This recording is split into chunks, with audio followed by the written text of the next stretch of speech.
गायत्री, गायत्री। जी आई। कहिए। वैशाली कहाँ है? अभी तक आई नहीं क्या संगीता के यहाँ से? देर तो हो गई है, हो सकता है लेट सोई हो। लेट सोई होगी का क्या मतलब गायत्री? हैं? 7:15 हो रहे हैं, 6:30 बजे तक उसे यहाँ आ जाना चाहिए था। मैंने कितनी बार आ कहा है। जाएगी ना। अब हो सकता है वैशाली देर से सोई हो, उसकी आंख लग गई हो। आप एक बार संगीता से बात करके तो देखिए। The number you have called is switched off. Sangeeta का फोन भी स्विच ऑफ आ रहा है। ये हो क्या रहा है? सुनिए ना, आप एक काम करिए, आप ही जाकर ले आइए ना वैशाली को। अरे वो बच्ची है, हो सकता है उसकी आंख लग गई हो।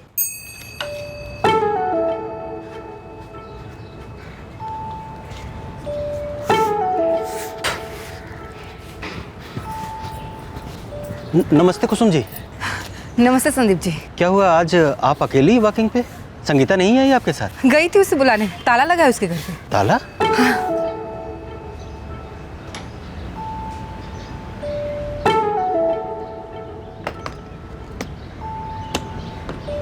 The number you have called is currently switched off.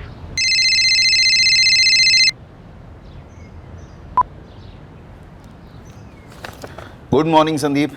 आज सुबह सुबह? राजू भैया, रोहित घर पे है क्या? नहीं, रोहित अभी तक संगीता के यहाँ से लौटा नहीं।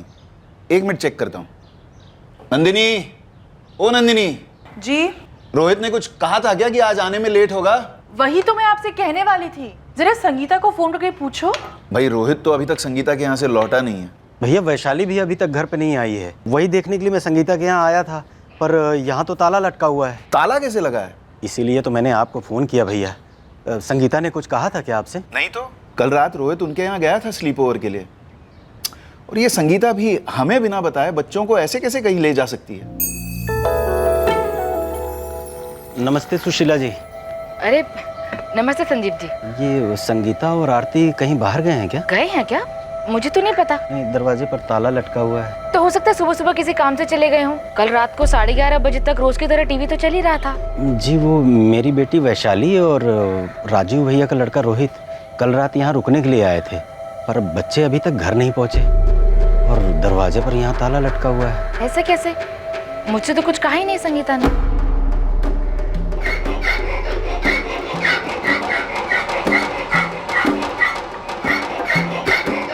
मेरा छोटा भाई रमेश 4 साल पहले ही चल बसा।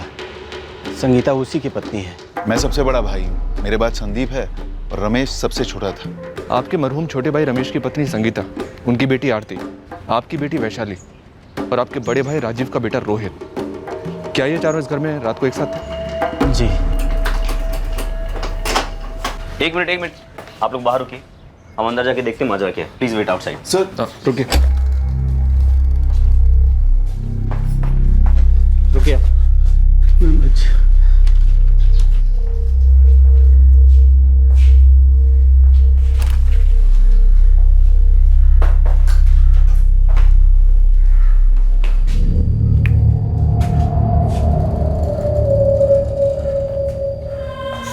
हमारी वैशाली, हमारी बेटी।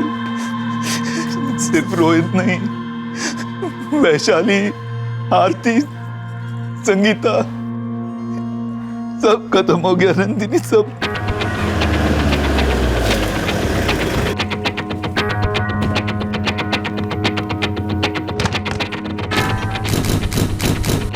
पूरा घर डबल स्कैन हो चुका है, पर इस लेडी संगीता त्रिपाठी का फोन कहीं नहीं है और फोन अभी तक स्विच ऑफ है, तो जाहिर है कि इस घर में इन चारों के अलावा कोई और भी था।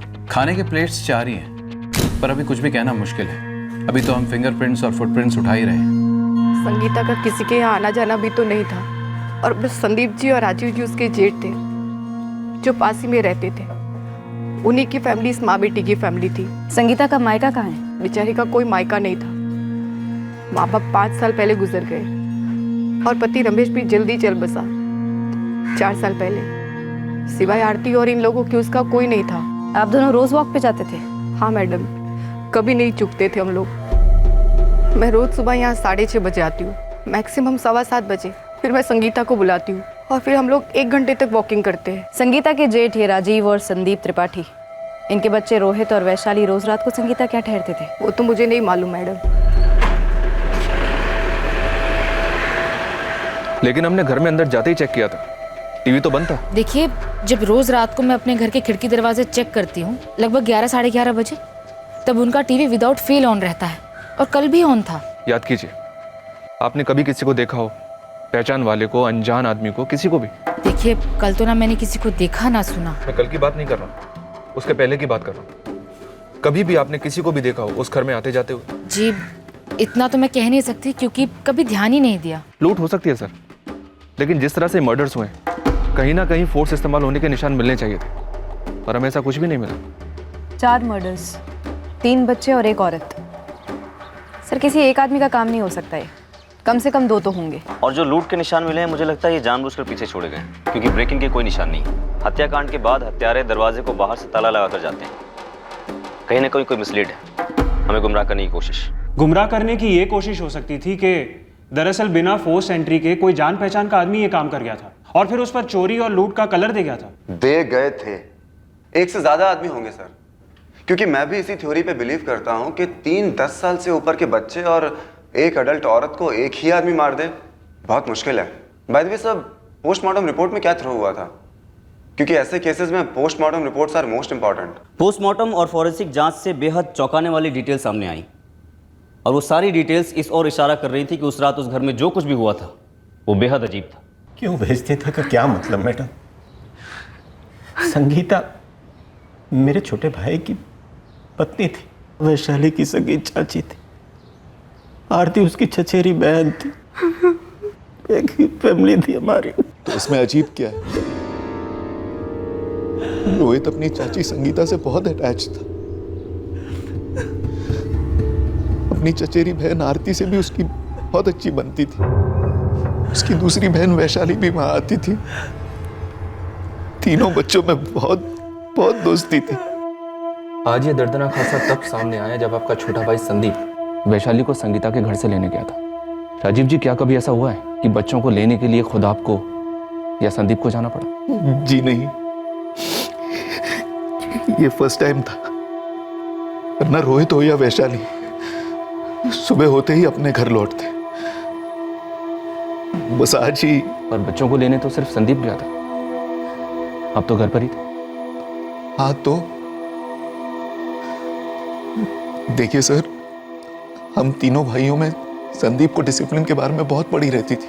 वो अपनी बेटी वैशाली के साथ भी बहुत स्ट्रिक्ट था, टाइम का बहुत पाबंद था वो।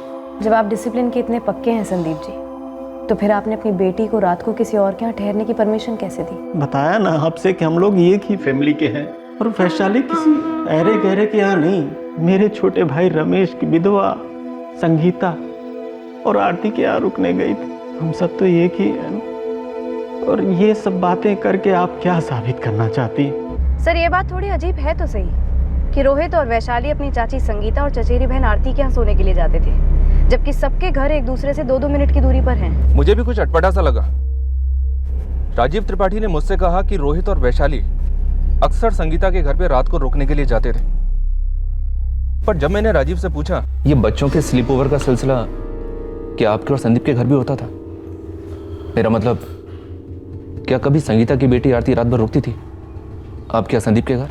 रमेश की मौत के बाद उसकी बेटी और पत्नी अकेलापन महसूस करने लगे, इसलिए हम अपने बच्चों को वहां भेजा करते थे ताकि उन्हें घर भरा भरा सा महसूस हो, उन्हें कंपनी मिले। अपने भाई के लिए इतना करना तो बनता ही था ना। पर उसने मेरे सवाल का कोई जवाब नहीं दिया। शायद उसके पास कोई जवाब है ही नहीं। सर, एक बात तो पक्की है, कल रात को संगीता के यहाँ कोई और जरूर था, 5वां या 5वां और छठा, इसमें कोई डाउट ही नहीं है सर।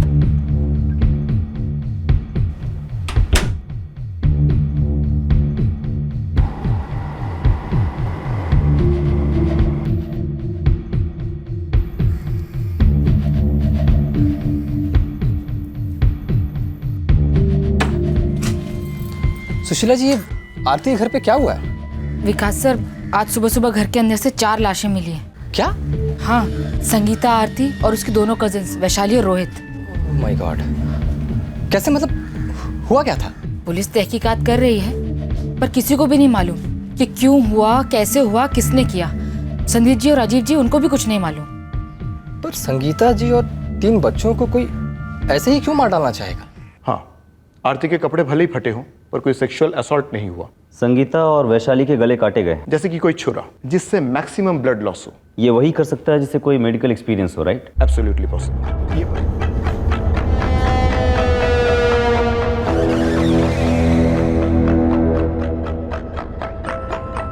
कुल मिलाकर 3 ग्लासेस हैं जिसमें से नींद की दवाई के ट्रेसेस मिले हैं। और वो तीनों ग्लासेस उन बच्चों के थे क्योंकि संगीता के ब्लड स्ट्रीम में ट्रेसेस नहीं मिले हैं। और सुरेश, जिस तरीके से संगीता और वैशाली के गले पर कट किए गए थे वो हिंट करते हैं कि कातिल को मेडिकल एक्सपीरियंस हो सकता है। सारे घर में जहां भी ब्लड सैंपल्स मिले हमने कलेक्ट किए, सारे विक्टिम्स के सैंपल्स के साथ मैच कर रहे हैं। एक बात है, इन चारों मर्डर्स के दौरान स्ट्रगल मिनिमल रहा होगा। शायद नींद की दवा की वजह से किसी ने फाइट बैक नहीं किया। किसी 5वें या 6ठे का फुटप्रिंट या फिंगरप्रिंट्स मिले हैं घर से? वैसे ट्रेसिंग तो अभी भी चल ही रही है। हाँ, कुछ शेड्स जरूर हैं जो चारों विक्टिम्स के फिंगरप्रिंट्स या फुटप्रिंट से मैच नहीं कर रहे हैं, पर क्लियर नहीं है। हमें और डीप ट्रेसिंग करनी होगी। वैसे एक बात पक्की है कि घर में कोई भी फोर्स्ड एंट्री नहीं थी। आसार तो यही नजर आ रहे हैं कि यह हत्याकांड क्लॉकवर्क प्रिसिशन के हिसाब से प्लान किया गया था। अब ये मामला जर जोरू या जमीन का है या नहीं, ये सिर्फ वक्त बताएगा। संगीता को रमेश के इंश्योरेंस के पैसे मिल गए। रमेश ने कुछ इन्वेस्टमेंट्स किए थे। संगीता उसी से घर चलाती थी। घर रमेश के ही नाम पे था, जो अब संगीता के नाम पे हो चुका है। क्या संगीता जी पेशे से कभी मेडिकल प्रोफेशन में थी? वो हाउसवाइफ थी पहले से ही। मेडिकल के बैकग्राउंड से उसका कोई लेना देना नहीं है। और आपका? मेरा अपना एक छोटा सा ट्रेडिंग फर्म है, ज्यादा फैला हुआ नहीं है, बस यही भोपाल इंदौर के सर्किट में। सर, मेरा मेडिकल प्रोफेशन से दूर दूर तक का कोई रिश्ता नहीं है। ये बेमतलब के सवाल मुझसे क्यों पूछ रहे हैं? मुझे ये बताइए कि जब रोहित हर रोज रात को संगीता के घर सोने जाता था तो फिर डिनर भी वहीं करता होगा, और ये वैशाली भी वहीं डिनर करती थी संगीता और आरती के साथ? कभी कभी डिनर संगीता के घर पर होता था। अच्छा, अगर ये बच्चे रोज वहाँ सोने जाते थे तो फिर सोने की जगह भी फिक्स होगी। कौन किस कमरे में सोता था? मैं थोड़े गया ये सब देखने के लिए। संगीता का घर 2 मिनट की दूरी पे है। मेरी बेटी वैशाली जाती थी वहाँ, कभी कभार खाना वाना भी खा लेती थी। अब ये सारे सवाल क्यों पूछ रहे हैं आप? क्या आपको कुछ पता चला है? क्योंकि उस रात जब ये जुर्म हुआ तो उस घर में कोई 5वां भी था और शायद 6ठा भी। कौन? हम पता कर रहे हैं। देखिए राजीव जी, हमारा मकसद किसी को बदनाम करना नहीं है, लेकिन हमें पता चला है कि संगीता यानी कि आपके भाई की विधवा कत्ल के कुछ मिनटों पहले किसी के साथ शारीरिक संबंध बना रही थी। संदीप जी, सीधा सवाल, क्या संगीता जी का कोई प्रेमी था? मुझे नहीं पता मैडम। कोई था क्या? आप मेरी तरफ इशारा कर रहे हैं कि संदीप की तरफ? हम इशारों में बातें नहीं करते राजीव जी, सीधे सवाल करते हैं। लेकिन अगर कोई टेढ़े जवाब देता है तो उसे सीधा करना हम जानते हैं। संगीता मेरे छोटे भाई रमेश की विधवा थी। मुझे आज भी विश्वास नहीं है कि उसका किसी के साथ। देखिए, अगर संगीता का किसी मर्द के साथ कोई संबंध था तो हम में से किसी को कुछ नहीं पता चला। वो मेमो फायर कर देना मेरे सर्वर पे प्लीज। हाँ, 1 सेकंड, अभी करता हूँ।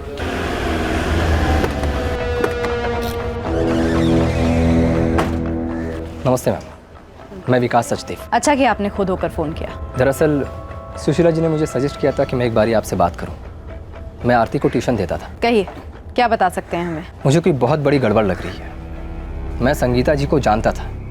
वो एक विडो थी, एक सीधी सादी लेडी थी।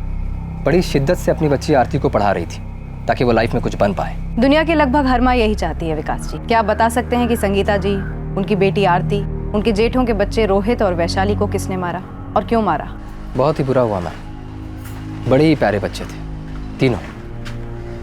मैं पहले सुशीला जी के बेटे पराग को ट्यूशन देता था, फिर एक दिन संगीता जी उनके घर पे आई हुई थी। विकास सर, मेरी आरती 8th स्टैंडर्ड में है। पर मेरी टाइमिंग दोपहर की होगी। पराग को ट्यूशन देने के तुरंत बाद मेरे पास फ्री टाइम है। हम सोच रहे थे कि पराग भी 8th स्टैंडर्ड में है, तो क्यों ना आरती यहीं आकर पढ़ ले। हाँ, दोनों बच्चों को कंपनी रहेगी और हेल्दी सा कंपटीशन भी बना रहेगा। मतलब अगर आपको टाइमिंग सूट करे तो ही। मुझे सूट कर गया, जॉइंट ट्यूशन्स लेना। तो ट्यूशन से ही सुशीला जी के घर पे होते थे? स्टार्ट तो यहीं से हुई, लेकिन उसके बाद हम संगीता जी के घर पे शिफ्ट हो गए। दरअसल उनके पास एक एक्स्ट्रा कमरा था। सुशीला जी, विकास जी, क्या संगीता का कोई बॉयफ्रेंड था? ये आप क्या कह रही हैं? संगीता विधवा थी, उसके पति 4 साल पहले गुजर गए थे। हम जानते हैं कि वो विधवा थी, पर ये कौन सी किताब में लिखा है कि कोई औरत सिंगल हो, शादीशुदा हो या विधवा हो, उसका बॉयफ्रेंड नहीं हो सकता? देखिए, अगर उनका ऐसा कोई रिश्ता था भी तो वो प्राइवेट रहा होगा। कम से कम मुझसे तो ऐसी बातें करने की नौबत नहीं आई। कोई अपनी प्राइवेट लाइफ किसी और के साथ क्यों शेयर करेगा? लेकिन लव अफेयर्स होते ही ऐसे हैं, किसी ने कुछ सुन लिया, किसी ने कुछ देख लिया। क्या आप लोगों को कभी कोई भनक लगी? मुझे तो नहीं हुई। मैंने तो कभी इस बारे में सोचा तक नहीं मैडम। मैं बस आता था, अपना ट्यूशन पढ़ाता था और चला जाता था। उसके बाद या उसके पहले घर के अंदर या बाहर क्या होता था मुझे नहीं मालूम। जैसा एक्सपेक्ट किया था वही जाके हो गया। पुलिस वालों को हम पर शक हो गया।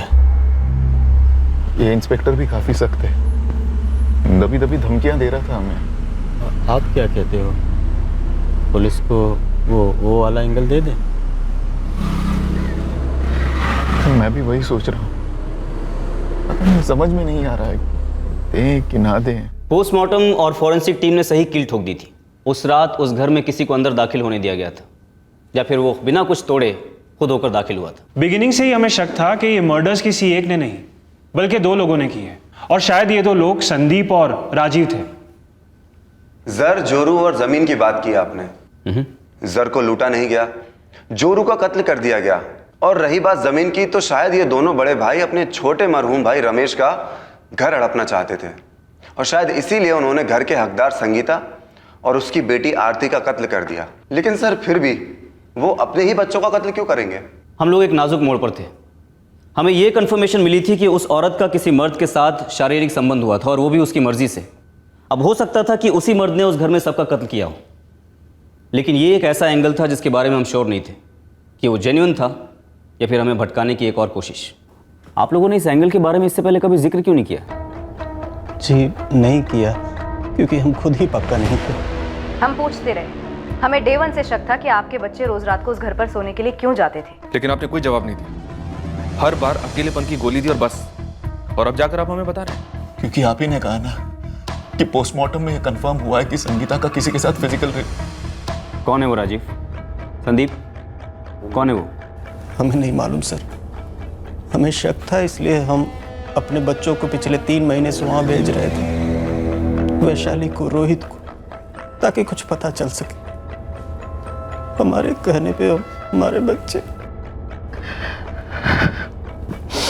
हमने सपने में भी नहीं सोचा था कि इस सब का ऐसा अंजाम होगा। आप लोगों के बच्चों को अंदाजा भी था कि वहां उन्हें किस मकसद के लिए भेजा जा रहा है? नहीं सर, बिल्कुल नहीं। वो बेचारे मासूम थे, उन्हें तो कुछ पता नहीं था। हम बेवकूफों की तरह उम्मीद कर रहे थे कि उन्हें कुछ दिखे, वो कुछ सुने तो हमें रिपोर्ट कर। मुझे सबसे पहले ये बताइए कि आप लोगों को संगीता पर शक क्यों हुआ? और संगीता? और कुसुम? और क्या चल रहा है आजकल? बस वैसा ही चल रहा है जैसे तुम्हारा चल रहा है, सब ठीक। कुसुम जी, जरा खुल के बोलिए ना, ऐसे सवाल क्यों पूछ रही हैं? संगीता को एक हफ्ते से काफी खुश खुश देखा, इसलिए। उसे इतना खिला खिला तब से नहीं देखा जब से रमेश भाई साहब गए हैं, इसीलिए पूछा। क्या उसकी फिर से शादी वादी की बात चल रही क्या? नहीं, ऐसी तो कोई बात नहीं है, लेकिन क्या वो सिर्फ शादी की बात से खुश होगी? ऐसे खुश नहीं दिख सकती? दिख सकती है ना, बिल्कुल दिख सकती है। शादी के बिना भी खुशियां हासिल की जा सकती है। नमस्ते। एक बात कहूं, मुझे ये संगीता बहुत बदली बदली सी लगती है। कहीं कोई अफेयर तो नहीं चला रखा है इसने? नंदिनी, तुम मतलब गायत्री, तुम दोनों उसे सामने से पूछती क्यों नहीं? अरे ऐसे थोड़ी कोई बताता है। आपको क्या लगता है वो इतनी आसानी से बताएगी कि हाँ भाई ये लड़का है जिसके साथ मेरा अफेयर चल रहा है, वगैरह वगैरह? हाँ, मैंने सुशीला से घुमा फिरा के पूछने की कोशिश जरूर की थी कि किसी को देखा वेखा है, पर उसने कुछ बताया नहीं। मैं तो संगीता को रोज ही मिलती हूँ सब्जी मंडी में शाम को। अरे वैशाली भी आरती के साथ खेलती है। और रोहित भी तो अपनी चाची के हाथ के पराठे खाने जाता है। अगर उसने कुछ देखा होता तो बताता जरूर। मुझे तो लगता है ना, ये बंदा रात को घर आता होगा। रात को? हाँ। क्या मतलब? आरती छोटी बच्ची है, 9 बजे तक सो जाती होगी, फिर रात को बंदा आता होगा और सुबह चला जाता होगा। डिस्टर्ब करने वाला कोई नहीं। कुसुम को शक हुआ तो उसने आपको बताया संदीप, और फिर आप सबने मिलकर अपने छोटे बच्चे रोहित और वैशाली को अपनी सगी चाची के अफेयर को पता लगाने के लिए भेज दिया। ऐसा कुछ नहीं था सर, उन मासूमों को तो कुछ पता भी नहीं था। हम ये उम्मीद कर रहे थे कि अगर वहां कुछ हो रहा होता तो उन्हें पता चल जाता और वो हमें रिपोर्ट कर दे। और अब हमें लग रहा है कि हमारे बच्चों को उसी रात को कुछ पता चल गया और वही उनकी आखिरी रात साबित हुई। बातों बातों में ऐसा लग रहा था कि संगीता बदल गई है। पहले वो मुरझाई सी रहती थी और अब थोड़े दिनों से वो खिली सी रहने लगी थी। तभी मुझे डाउट हुआ। कुसुम जी, क्या ऐसा सच में हुआ था या फिर ये इन दोनों भाइयों की बुनी गई मनगढ़ंत कहानी है? वो मैं कैसे बता सकती हूँ मैडम। कहीं ऐसा तो नहीं कि उन दोनों भाइयों ने मिलकर ये कांड किया हो? सर, लेकिन पोस्टमार्टम की रिपोर्ट कहती है कि सेक्स रजामंदी से हुआ है। अगर ऐसा है तो फिर एक अरसे से अफेयर चल रहा होगा संगीता का उन दोनों में से किसी एक भाई के साथ। अगर हम ये मान के चले कि अफेयर राजीव या संदीप के साथ था और कत्ल इन दोनों ने मिलकर किया, फिर भी एक सवाल सामने उठता है सर, कोई अपने ही बच्चों को कैसे मार सकता है, इकलौते छोटे बच्चों को? आई नो बहुत कम चांसेस हैं, रेयर है, लेकिन इम्पॉसिबल नहीं है कि लालच में डर के मारे उस मौके के पागलपन में अपने बच्चे का कत्ल करते। नींद की दवाई पिलाकर, इतनी प्लानिंग के साथ? मुझे लगता है कि प्लानिंग सिर्फ उन्हें सुलाने की थी, लेकिन उस रात वहाँ ऐसा कुछ हुआ कि दवा के बावजूद उन बच्चों की नींद खुल गई और उन्होंने कुछ देख और सुन लिया, और इसी वजह से घबराहट और आवेश में उन बच्चों का कत्ल कर दिया गया होगा। सर, फिर तो ये भी हो सकता है कि हर रात बच्चों को नींद की दवाई पिलाई जा रही थी।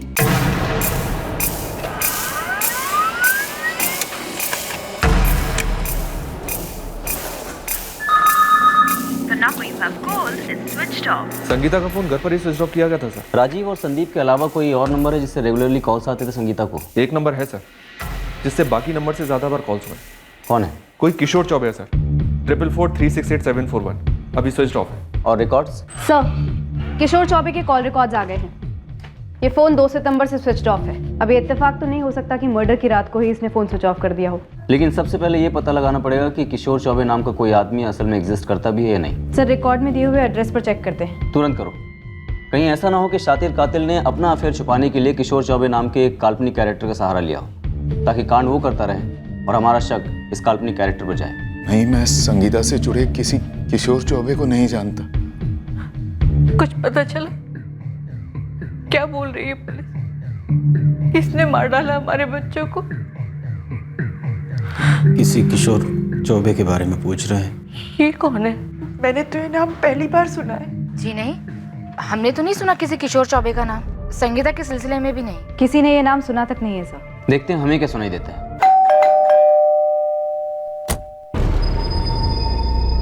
किशोर चौबे जी, फोन रिकॉर्ड्स बहुत ही इंपॉर्टेंट रोल अदा कर गए। उनके बिना ये किशोर चौबे वाला एंगल तो खुलता ही नहीं। लेकिन क्या इस किशोर और संगीता के बीच में कोई अफेयर था भी, या फिर ये किशोर एक बड़ी सी साजिश का एक छोटा सा मोहरा था? उसका दावा तो यही था कि उसे बेवजह इस साजिश में घसीटा जा रहा है, जबकि उसका इस जुर्म से कोई लेना देना नहीं था। और यही नहीं, उसने हम पर भी आरोप लगाया कि हम उसे बेवजह बलि का बकरा बनाने की कोशिश कर रहे हैं। आपको और कोई मिला नहीं तो आप बस मेरी बलि चढ़ा रहे हैं। मैं ये निर्माण कॉलोनी में किसी संगीता त्रिपाठी को जानता तक नहीं। तो फिर 2 सितंबर की रात को तेरा सेलफोन लोकेशन निर्माण कॉलोनी क्यों है किशोर चौबे? सर, या आपके पास गलत नंबर है या आपकी तलाश किसी और किशोर चौबे के लिए है। पिछले 1 महीने से लगातार नाइट शिफ्ट कर रहा हूँ विदाउट छुट्टी, शाम के 4 बजे से रात के 2 बजे तक। आप ऑफिस से भी कंफर्म करा सकते हैं। और फिर सर घर पहुँचते पहुँचते 3 बज जाते हैं और तब सो जाता हूँ। फिर डायरेक्टली सुबह 10 बजे उठता हूँ। मेरा तब निर्माण कॉलोनी में या कहीं और पे भी रहना नामुमकिन है। और सर मैं फिर कह रहा हूँ, ये संगीता त्रिपाठी नाम तो मैंने आज ही सुना है। क्या किशोर चौबे रोज 2 बजे ही ऑफिस से निकलता था? एंट्री एग्जिट मशीन के पिछले 1 महीने की डिटेल्स भेज दो तुरंत। 2 सितंबर की रात को तेरा सेलफोन लोकेशन निर्माण कॉलोनी होने के अलावा भी हमारे पास तेरे पर शक करने की वजह है। तूने संगीता त्रिपाठी से 1 या 2 बार नहीं बल्कि कई बार बात की। सर, ये झूठ है। तो सेलफोन कंपनी की तेरे से पर्सनल दुश्मनी है जो तेरे खिलाफ झूठे रिकॉर्ड निकलवाएगी। अब तो स्टोरी बकेगा कैसे किसी ने तेरे आईडी पर, तेरे पते पर तेरा फोटो लगाकर तेरे नाम पे फोन लिया जुर्म करने के लिए, और तुझे इस बात का पता ही नहीं चला कि तुझे फंसाया क्या था। अब पता चला सर जी। ओह ड्रामेबाज, सीधे सीधे बता कि वो नींद की गोलियां तूने कहाँ से खरीदी थी, और ये गला काटने की मेडिकल प्रिसिशन कहाँ से सीखी? डॉक्टरी का कोर्स किया है या नर्सिंग का? कहीं कंपाउंडर था या जानवरों का डॉक्टर? सर, मैं एक सॉफ्टवेयर इंजीनियर हूँ और जिस आदमी की आप बात कर रहे हो मैं नहीं, विकास सचदेव है। विकास सचदेव? तू उसे कैसे जानता है? सर, वो मेरा ऑफिस कलीग है। लेकिन वो तो आरती का ट्यूशन टीचर था ना? दोपहर में वो ट्यूशन देता है, पर सुबह की शिफ्ट में हमारे बैक रूम में जूनियर प्रोग्रामर है और उसका मेडिकल बैकग्राउंड भी रहा है। पूरी स्टोरी बता इस विकास सचदेव की। मैं यही भोपाल का रहने वाला हूँ और मेरी सॉफ्टवेयर ट्रेनिंग इंदौर से हुई, जहाँ विकास मेरा बैचमेट था। वो इंदौर से बिलोंग करता है। सर, फिर मैं यहाँ पर आ गया, जॉब करने लगा और उसका जॉब भी यहीं पे लग गया। एक फार्मास्यूटिकल कंपनी में बतौर प्रोग्रामर ज्वाइन हुआ सर, लेकिन उसके पास परमानेंट एड्रेस नहीं था, तो मैंने मेरे नंबर दिया उसको। और ये 1 साल पहले की बात है सर। जिस नंबर की आप बात कर रहे हैं ना, ये वही नंबर है जो विकास यूज करता आया है।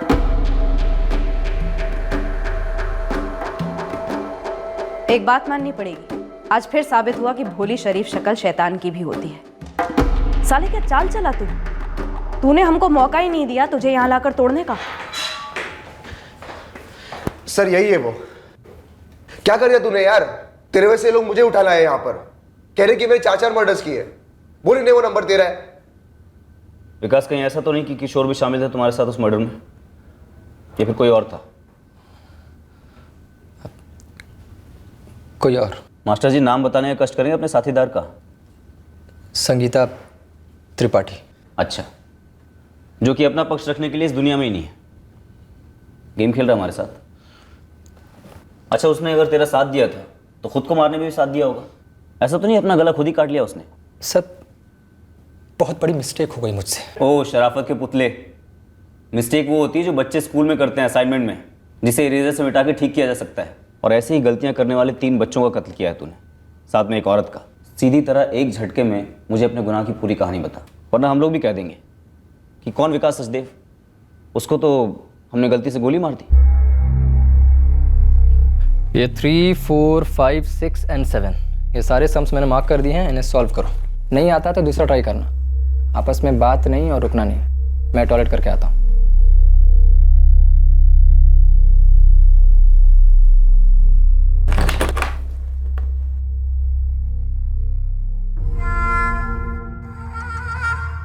आज रात आओगे ना? यहाँ से आज जाए ना तो। अच्छा जी, तो फिर यहाँ दोबारा नहीं आ पाओगे विकास सर। 1000 सवाल उठेंगे, जवाब का कोई वेट नहीं करेगा। सीधा मोहल्ले से बाहर निकाल दिए जाओगे। संगीता जी, मैंने दोनों बच्चों को काफ़ी टफ सम्स दिए हैं, कम से कम 15 मिनट तो लगेंगे ही। तब तक आपकी भी क्लास ले लेते हैं। पागल हो गए हो क्या? मैं नहीं चाहती कि पराग और आरती को जरा सा भी शक हो। रात को ले लेना सारे लेक्चर्स विकास सर। वीडियो थी, तन मन से अकेली थी, उसका दिल आ गया था मुझ पर, और मैं भी उससे। तुम दोनों रोज रात को बच्चों को नींद की दवाई खिलाते थे।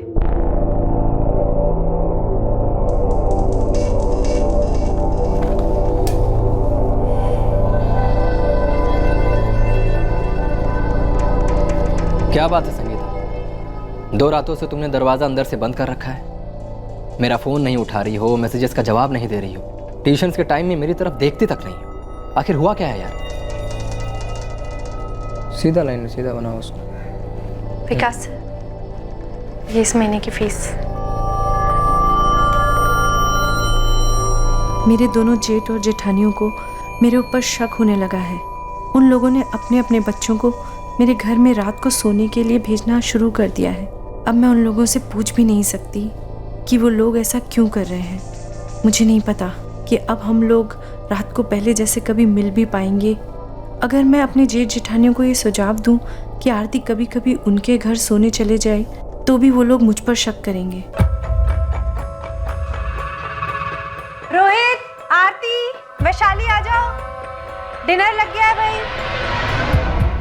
हर रात तीनों बच्चों को दवाई देकर सुला दिया जाता था, और फिर रात भर मैं और संगीता दूसरे बेडरूम में वक्त बिताते थे। तो फिर अचानक क्या हुआ उस अरेंजमेंट को? 2 सितंबर की रात को क्या हुआ था? 2 सितंबर की रात को क्या हुआ था विकास? 1 महीने से हमारा परफेक्ट चल रहा था। फिर उस रात संगीता को किचन से पानी लाने में सुस्ती आ रही थी, तो मैं चला गया।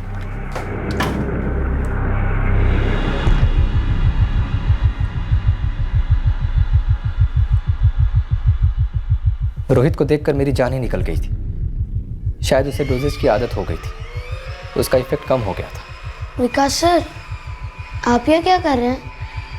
चाची को पता है आप यहाँ हैं?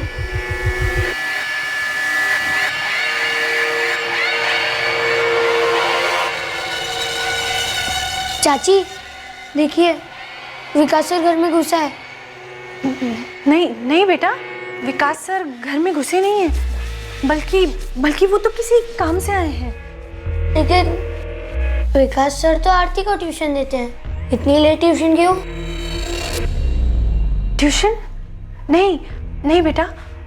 अच्छा बेटा, मुझे प्रॉमिस करो कि तुम ये बात किसी को भी नहीं बताओगे कि विकास सर यहाँ आए थे। क्यों चाची, आप डरो मत, मैं कल पापा को सब बता दूंगा, वो इन्हें पूरा ठीक कर देंगे।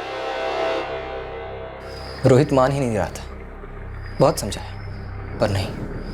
ऊपर से डर था कि कहीं चिल्लाने विल्लाने लगा तो डबल ट्रिपल बवाल। कल सुबह राजीव भाई साहब इसे ढूंढते हुए आएंगे तो मैं क्या बोलूंगी? मुझे नहीं मालूम, कुछ समझ नहीं आया तो बस हो गया।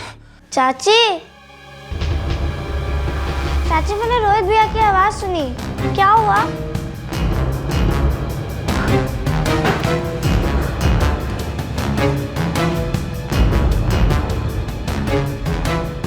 कुछ नहीं बेटा, तुम जाके सो जाओ। हाँ कुछ नहीं। मेरी बच्ची को मारा था तुमने। मैं मारना नहीं चाह रहा था, पर सुन ही रही थी। तुम्हें मालूम है ना, वो नहीं सुनती है। ये तो थी मेरी, तुमने क्या कर दिया? बस हो गया, रोक नहीं पाया। हे भगवान, ये क्या कर दिया हमने? तीन मासूम बच्चों को मार डाला। जो हुआ सो हुआ, अब लाशों को छुपाते हैं। हाँ? मेरी आंखों के सामने हमने मेरी बच्ची का मार डाला। कमीने, जानवर। अब मैं दुनिया को बताऊंगी कि तूने जबरदस्ती मेरा बलात्कार किया है और तीनों बच्चों का कत्ल भी तूने किया।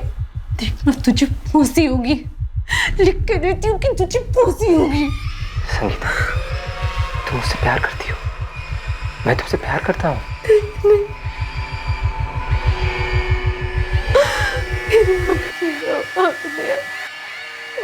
संगीता धमकियां देती जा रही थी कि वो मुझ पर झूठा इल्जाम लगाएगी, मुझे पकड़वाएगी, मेरी जिंदगी बर्बाद कर देगी।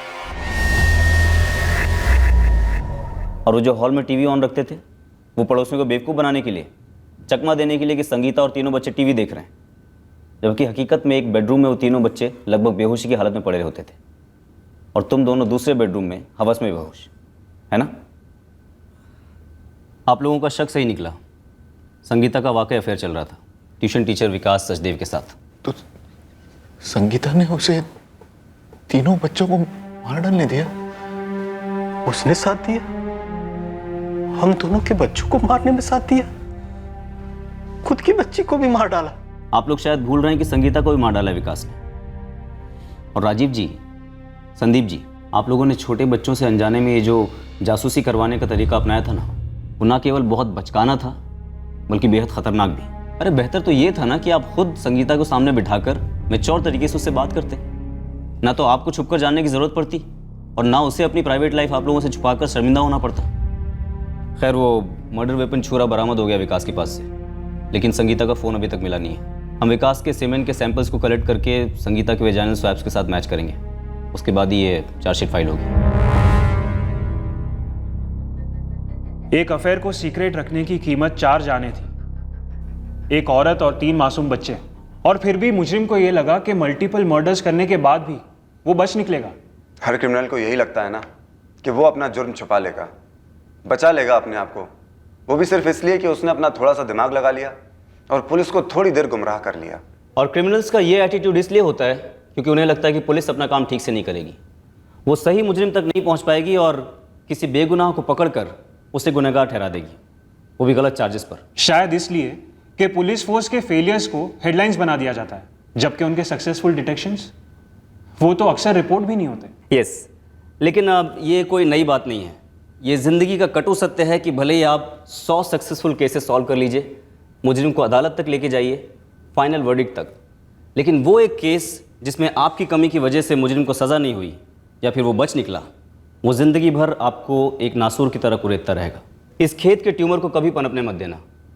किसी केस को कभी लाइटली मत लेना। हर केस की जड़ तक जाना और जुर्म को जड़ से उखाड़ना, और जुर्म का सहारा लेने वाले के सामने बार बार ये साबित करना कि परफेक्ट क्राइम कभी हो ही नहीं सकता। विकास इस वक्त जुडिशियल कस्टडी में है। उस पर आईपीसी की धारा 302 के तहत मर्डर के चार्जेस लगाए गए हैं। बैंक खुलने का टाइम हो गया है। पुराने नोट बदलना ऐसे हो गया है जैसे कोई पहाड़ चढ़ना हो। कुछ सही रहना तो लॉटरी। क्या हो गया ये सब? ये तू पूछा है साले?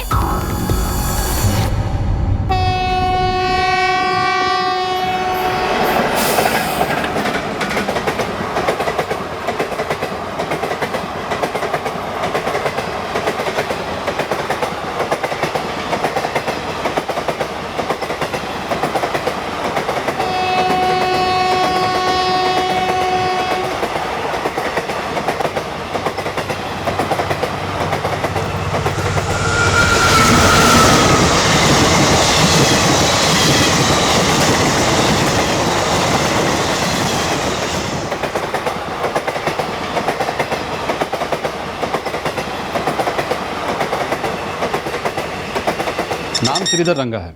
लाश की पॉकेट से हमें एक आधार कार्ड मिला है जिसमें केयर ऑफ एड्रेस में आपका नाम है अरविंद मोदीराज।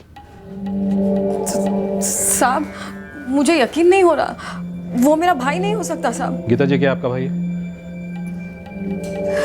ये आधार कार्ड तो उसी का है, फिर भी मुझे यकीन नहीं हो रहा साहब कि मेरा भाई शराब के नशे में था। साहब श्रीधर कभी शराब ही नहीं पीता था साहब। सर वो तो हरिपट्टम के मंदिर जा रहा था दर्शन के लिए। अब कोई शराब पीकर मंदिर जाता है क्या? अरविंद जी, ये आदमी शराब पिए हुए था और शायद इसी वजह से वो ट्रेन से गिर गया। बॉडी हमारे पास है, आप लोग आकर शिनाख्त कर लीजिए।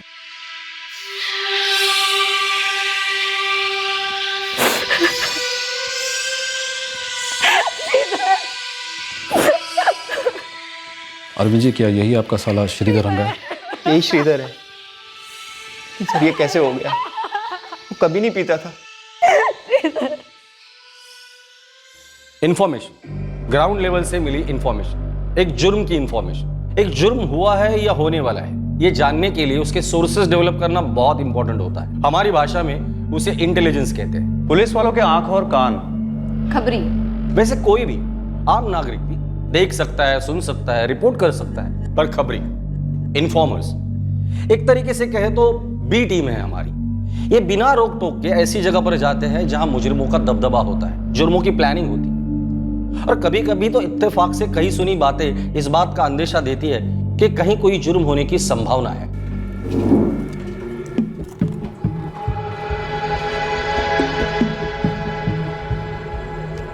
कुछ सुना का क्या मतलब होता है गोविंद?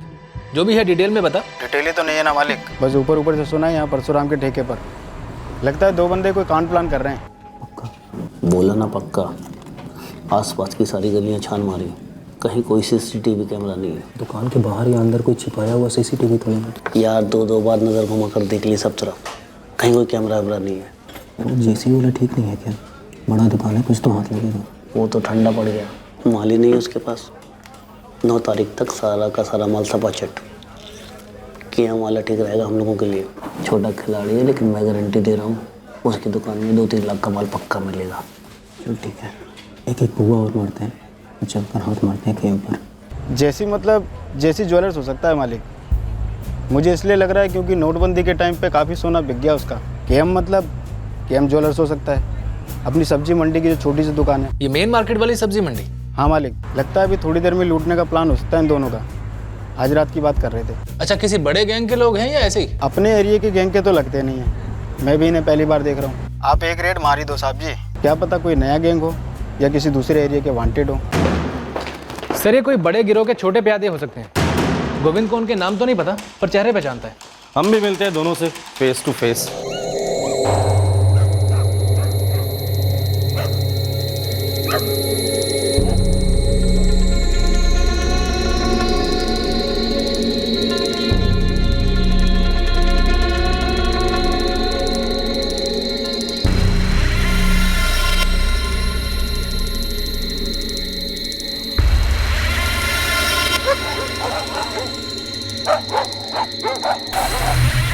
सही दुकान चुनिए, या वाकई में सीसीटीवी नहीं है? बस सर, दोनों कहीं ज़्यादा पी पाकर लूटने का प्लान कैंसिल ना करते। पता लगे हमें खाली हाथ लौटना पड़ा।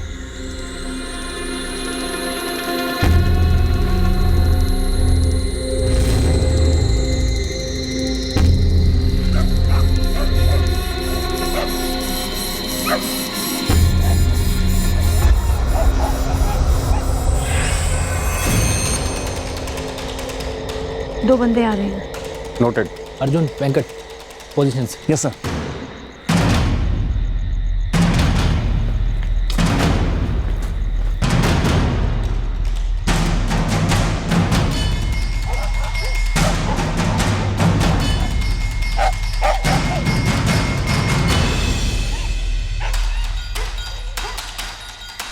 यही हमारा टारगेट लगते हैं।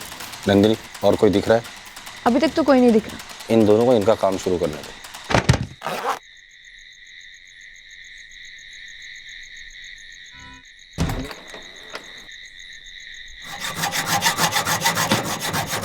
चार्ज।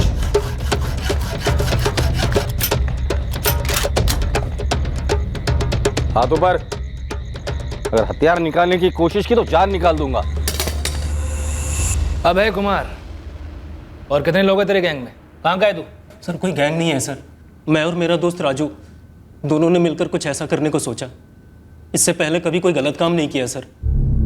कल नशे में करने निकले और आप लोगों ने पकड़ लिया। हमारी कोई गैंग वैंग नहीं है, हम तो मजदूर हैं। मासूम बच्चे हो तुम दोनों जो आम के पेड़ से कैरी तोड़ने निकले थे। हमसे गलती हो गई मैडम। गुनाह करते पकड़े गए तुम दोनों। चल बता, चुन चुन कर केएम ज्वेलर्स ही क्यों चुना? साहब कुछ दिनों से हम दोनों बहुत परेशान थे, पैसों की तंगी चल रही है। अरे बाप रे, क्या अनोखी परेशानी। मतलब तुम दोनों के अलावा दुनिया में तो किसी के पास पैसों की परेशानी है नहीं, और हल क्या ढूंढा कि चलो ज्वेलर की दुकान लूटते हैं। प्लान कैसे बनाया? साहब कई दुकानों का मुआयना किया, पर फिक्स कर दिया केएम को लूटेंगे।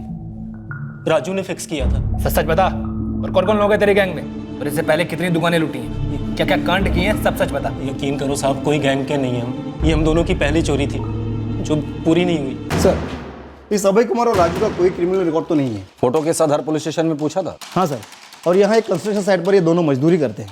मतलब ये पहली बार था? अभय और हमारे अलावा वहाँ कोई आने वाला नहीं था। हमारी कोई गैंग वैंग भी नहीं है मैडम। कोई ना कोई तो कारण जरूर होगा कि तुमने जोहरी की दुकान लूटने की सोची। चल बता, आइडिया कहाँ से आया? हमें रातों रात मालदार बनना था, उस गंगा के जैसे। गंगा? ये गंगा कौन है? शामू दिल करे तो और पैसे मांग ले, लेकिन बाइक ठीक से साफ करना। काम चोरी बिल्कुल पसंद नहीं है मुझे। तो जोहरी की दुकान लूटने का आइडिया तुम लोगों को गंगा ने दिया या उसे देखकर तुम्हारे दिमाग में आइडिया आया? उसे देख के आया मैडम। करता क्या यह गंगा? पहले तो किराए का ऑटो चलाता था, अब दो ऑटो खरीद के भाड़े पे चढ़ा दिए। बाइक भी नहीं ली है इस गंगा ने, उसके साफ सफाई के लिए एक लड़का भी रखा हुआ है। हम सोचने लगे इतने पैसे इतनी जल्दी कहाँ से आए इसके पास? या तो लॉटरी लगी होगी, ये तो जरूर कोई 2 नंबर ही काम किया होगा। ऐसा भी हो सकता है कि रातों रात अमीर हुआ ये ऑटो ड्राइवर गंगा इन्हीं के गैंग का मेंबर हो। दोनों साफ साफ मना कर रहे हैं सर। ये गंगा भी उन्हीं की बस्ती का है, मालविका नगर। गोविंद खबरी को इस गंगा के पीछे लगा दो, पता तो चले कि एक मामूली ऑटो ड्राइवर रातों रात अमीर कैसे बन गया, जिसे देखकर ये दो फर्स्ट टाइमर्स कूद पड़े जुर्म की दुनिया में। ऐसा क्या कांड किया था इस गंगा ने जो पकड़ा नहीं गया? ये लो। रुक रुक रुक रुक, चल अंदर, चल चल।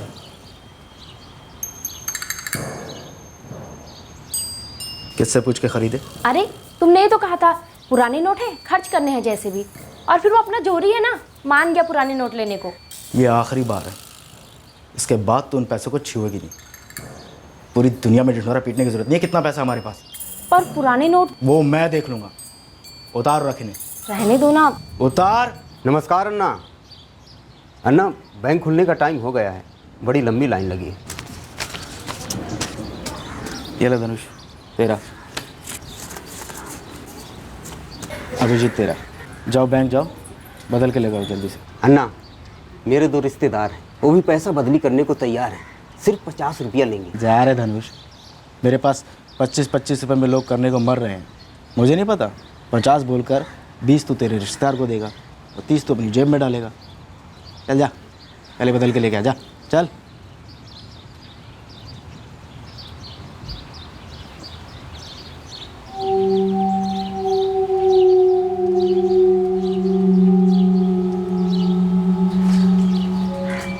रोज रोज ये मनुष्य शक्ल लेके आना मेरे पास जरूरी है लोकेश? हे गंगा गंगा गंगा, इतने कठोर मत बनो, मुझे भी नोट दो, मैं भी बदलूंगा। साले लोकेश, मैं क्या अभी पैदा हुआ हूँ? भड़ास निकाल रहा है मुझ पर। तुझे मैं नोट दूँ और तू नोट बदल कर लौटाने के बजाय वहीं से हवा हो जाए। वाह गंगा वाह, इतना ही भरोसा आपको मेरे ऊपर? अगर मैं आपके पैसे लेकर भाग सकता हूँ तो क्या आपके बारे में दुनिया में बवाल नहीं कर सकता हूँ? बेवड़े, धमकी दे रहा है तू मुझे? चोच डुबाने के लिए पैसे नहीं है मेरे पास। मेरी हालत तो देखो। तो सुधार अपनी हालत। ये दारू वारू बंद कर और कुछ काम वाम पकड़ ले। जो जो तेरे हिस्से का था सबका सब तू पी गया, अब मेरा खून पीने चला आता है नलायक। तो भागा से, चेहरा मत दिखाना मुझे अपना कभी। चल फुट। इस दुनिया में किसी का भरोसा नहीं, सबके सब खुदगर्ज स्वार्थी साले से। हे गंगा, तूने ठीक नहीं किया मेरे साथ। जैसी करनी वैसी भरनी, याद रखना। इस गंगा के घर में तो अचानक लक्ष्मी बहने लगी है साहब। हमारे इलाके में या पास के थानों में तो कोई हिस्ट्री नहीं है इस गंगा की। कोई बाहर का पंटर है क्या? मैंने हर जगह खंगाला, क्राइम रिकॉर्ड तो नहीं है, लेकिन जिस तरह से नोट बदल रहा है लगता है काला पैसा मजबूत है गंगा के पास। माजरा क्या है? अभी तक कुछ पता नहीं चला, लेकिन एक शराबी है, लोकेश शक्ति नाम है। पहले वो भी ऑटो चलाया करता था, अब जब नशे में नहीं होता है तो मैकेनिक का काम करता है। एक टाइम गंगा का खास था, अब गाली देता है। तो उंगली डाल लोकेश की हलक में, उसके पेट में जरूर कुछ होगा। जुबान पर है मालिक, हर दिन लड़ता है गंगा से, भरोसे का वास्ता देता है, कहता है मेरी जुबान नहीं खुलेगी गंगा। तो जबान की थोड़ी ऑयलिंग करवा दे। वैसे राकेश सन्ना के अड्डे पे तो रोज पड़ा रहता है। तो जा बैठ उसके साथ। वो मेरे लिए थोड़ा मुश्किल होगा साहब, उधर लोग पहचानते हैं मुझे। मालविका नगर की एक लेडी खबरी है मेरी, बोल रही थी कि गंगा की पत्नी ने काफी कीमती जेवर खरीदे। सर अपना गोविंद खबरी भी यही कह रहा था जो अपने ये दो अभय और राजू कह रहे हैं। गंगा रातों रात मालदार हो गया। सच कहूँ तो इस वक्त हमें नहीं पता कि हम लोग ढूंढ क्या रहे, फिर भी गोविंद की लीड को फॉलो करो, पता तो चलेगा कि ये गंगा वाकई में मैली है भी या नहीं। क्या गंगा जैसे चिंदीगिरी कर रहा है रे? इधर को बोला ना, मैं कल पैसा ला के दूंगा। सॉरी लोकेश अन्ना, राकेश अन्ना बोले पहला रोकड़ा फिर बेवड़ा। साले तुझे यहाँ जितने दिन हुए नहीं ना तब से मैं यहाँ शराब पी रहा हूँ। वो सब ठीक है अन्ना, लेकिन आप पहले एक बोतल पी चुके हो और कल भी ऐसी पूरा एक खंबा खाली किया, लेकिन बिल नहीं दिया। आ गया क्या मैं? लौट कर आया ना। आप बहस मत करो, पैसा दो तो बोतल आएगी वरना नहीं आएगी। हर किसी को साला मुकम्मल जहाँ नहीं मिलता है, किसी को बोतल नहीं मिल रही है, किसी को दर्द सुनने वाला नहीं मिलता। क्या दर्द है तेरा? सुनेगा? खोल अपने दिल के गटर को, खोल, सब गंद बह जाने दे।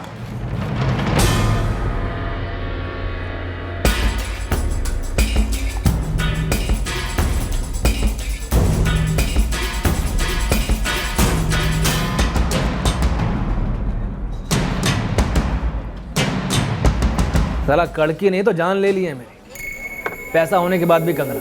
पुराने नोट बदलना ऐसे हो गया है जैसे कोई पहाड़ चढ़ना हो।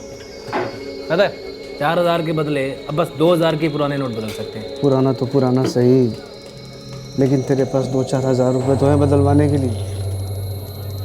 इधर तो ना नया ना पुराना, साला एक पैसा नहीं है जेब में। बहुत चीटिंग हुआ मेरे साथ। लोकेश, पूरी दुनिया चीटर है।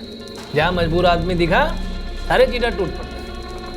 तू भी तो कुछ बता रहा था ना, क्या किसी ने तेरे पैसे नहीं दिए, क्या नाम ले रहा था वो? गंगा ने ना बहुत गंदा गेम खेला मेरे साथ। क्यों खेला? क्योंकि तू मजबूर था इसीलिए। अरे नहीं यार, मैं मजबूर नहीं था।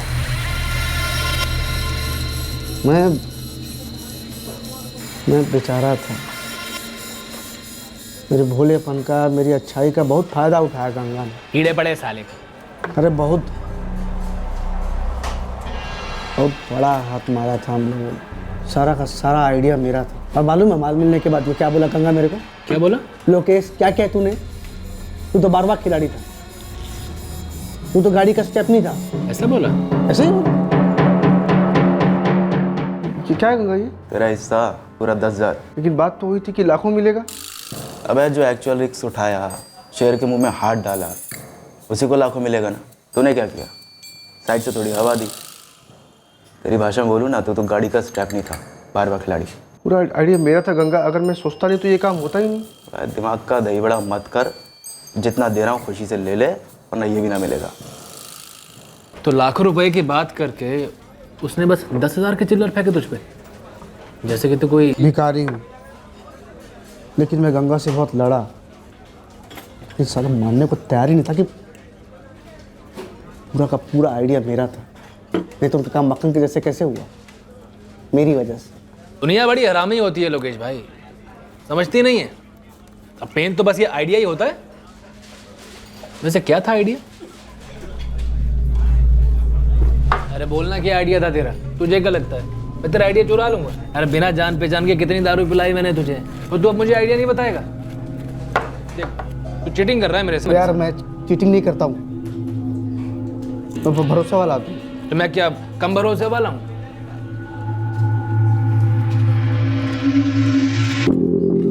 ट्रेन होती है ना, ट्रेन, चुक चुक गाड़ी वाली ट्रेन ना, ट्रेन जो पूरी दुनिया को यहाँ से वहाँ लेकर जाती है, और कभी कभी ज़रूरत पड़े तो दुनिया से उठाकर भी ले जाती है। क्या क्या मतलब? मतलब कि अगर कोई ट्रेन से गिरेगा तो मरेगा, एक्सीडेंट। हाँ, अगर कोई इतनी तेज ट्रेन से गिरेगा तो बचेगा थोड़ी ना। इसमें आइडिया क्या था? यही तो आइडिया था, ट्रेन से गिरेगा तो मरेगा। तो इसमें आइडिया क्या है? सेम टू सेम रवि ने और गंगा ने भी यही बोला था। तो आइडिया क्या है इसमें? गाड़ी के नीचे कुछ लेंगे,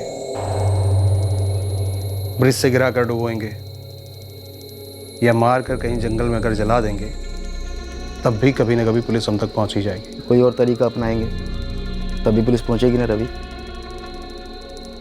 खेल इसमें है कि किसी भी एंगल से ना लगे कि मर्डर हुआ था। देखो जो भी करेंगे एक टाइम ही मौका मिलेगा, चांस पे कुछ भी नहीं छोड़ सकते। और अगर सब कुछ सही रहना तो लॉटरी, बहुत बड़ी लॉटरी लगेगी। कुछ और सोचते हैं, तुम लोग भी सोचो कुछ। मेरे पास एक आइडिया है। तेरे पास भी आइडिया है? हाँ बोल। Train. Train? Train?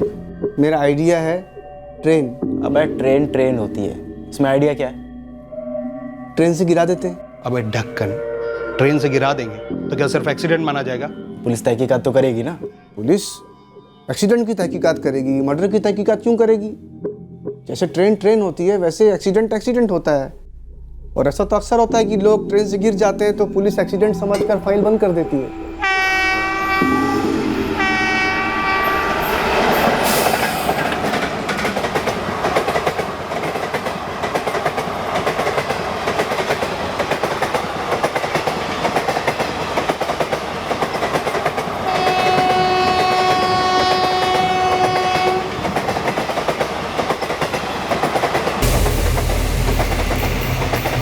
Shridhar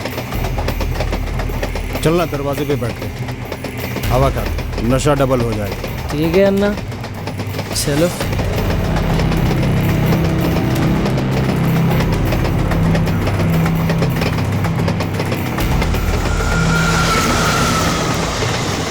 Shridhar मजा आ रहा है ना? हाँ रवि अन्ना, बहुत मजा आ रहा है।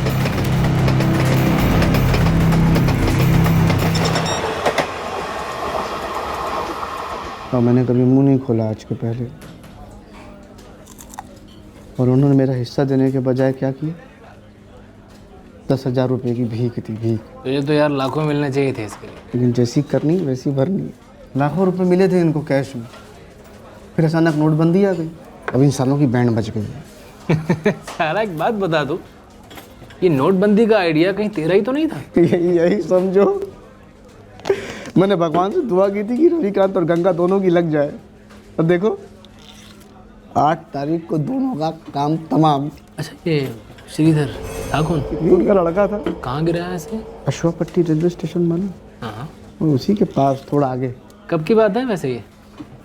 1 साल से ऊपर हो गया है। अब तो पुलिस ने भी केस बंद कर दिया। इसीलिए तो मेरा जी चलता है। क्या आइडिया था।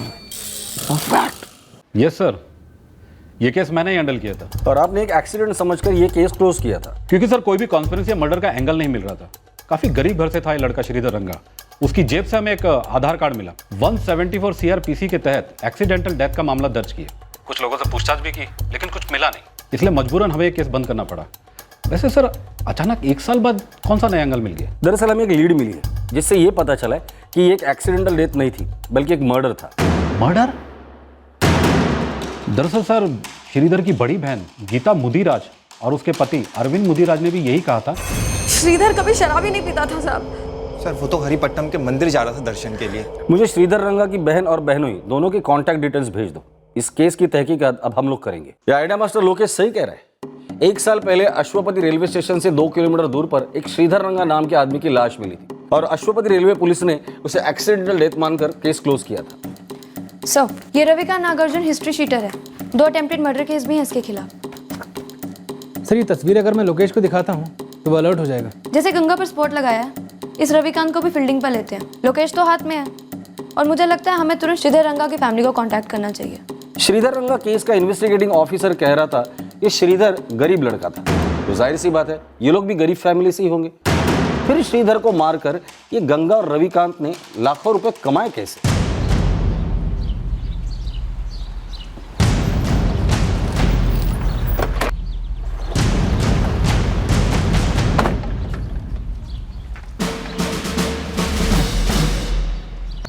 अरविंद मुदिराज मिस्त्री का काम करता था, जानते हो? ये उसी की दुकान है ना? आप लोग कौन हो? पुलिस। हाँ सर, ये अरविंद मुदिराज की दुकान थी, लेकिन 6 महीने पहले वो बेच कर चला गया। कहाँ गया? पता नहीं मैडम, लेकिन अरविंद काफी मालामाल हो गया था। एक मिस्त्री एकदम से मालामाल। यहाँ सभी लोग यही कहते हैं कि वो अपनी दुकान और अपना घर बेचकर चला गया। रहता कहाँ था? आप लोग वो उस गली में जाइए। एक गरीब लड़के के मर्डर के बाद मारने वालों के पास लाखों और घर वालों के पास लाखों आए कहाँ से? और वो भी सिर्फ 6 महीना पहले। तब तो नोटबंदी भी शुरू नहीं हुई थी। जो कि श्रीधर के हाथों लाखों का कैश थमा गया हो और उसको मार के कैश लूट लिया गया हो। सही कह रही है औरत। 6 महीने पहले ही यहाँ किराए पर आई। तो अरविंद और गीता ये दोनों कहाँ चले गए? सच है या झूठ पता नहीं, लेकिन सुना है कि रिवर रोड पे कोठी खरीद ली उन्होंने। कोठी रिवर रोड पर? हाँ मैडम, अचानक उनके पास बहुत सारा पैसा जो आ गया। कैसे? अगर पता होता तो मेरे पास नहीं आता क्या? किसे नहीं चाहिए रिवर रोड पे कोठी? अच्छा, ये गीता का छोटा भाई श्रीधर ये भी उन दोनों के साथ ही रहता था? हाँ साहब, एक्सीडेंट हो गया उसका, ट्रेन से गिर गया। बहुत ही सीधा साधा लड़का था। सर कुछ सीरियस झोल तो है। श्रीधर की मौत होती है और तुरंत सभी लोग लखपति बनते हैं। उसके हथियारे, रिश्तेदार और बहन और बहनोई भी। कोठी खरीदी उसकी बहन और जीजा ने, और गंगा ऑटो ड्राइवर ने 2 नए ऑटो खरीदे, बाइक खरीदी। उसकी पत्नी गहने खरीद रही है और वहीं दूसरी तरफ हिस्ट्री शीटर रविकांत नागार्जुना भी ऐश कर रहा है। बस एक लोकेश है जो गरीब का गरीब है, पर हम वो जानते हैं कि क्यों।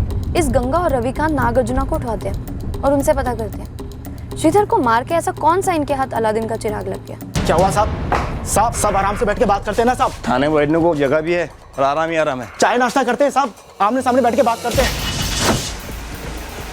अरे कमला भाभी, क्या हो गया ये सब? गंगा को कहाँ लेके जा रहे हैं? ये तू पूछ रहा है साले? जरूर तूने ही हमारी चुगली की होगी। अरे ऐसा नहीं है भाभी, वो क्या है ना, जिनके पुराने नोटों का ढेर जमा था, ढेर, उन सब क्या रेड हो रही है। तो हंसने वाली क्या बात है इसमें? चल निकल यहाँ से, दफा हो। अरे मेरी बात तो सुनो। अरे साहब ऐसा धक्का मत मारो। अरे ये तो पता मुझ पर चार्ज क्या लगा है? मर्डर का चार्ज है। मर्डर? अरे मैंने किसी को नहीं मारा साहब।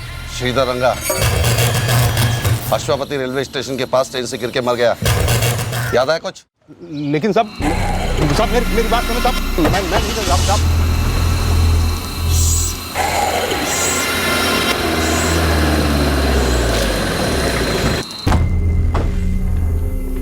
जी अरविंद मुदिराज। हाँ आप लोग? पुलिस। गीता आपकी पत्नी कहाँ है? वो अंदर है, लेकिन बात क्या है सर? बुलाइए, बात करनी है आप दोनों से। गीता, ए गीता।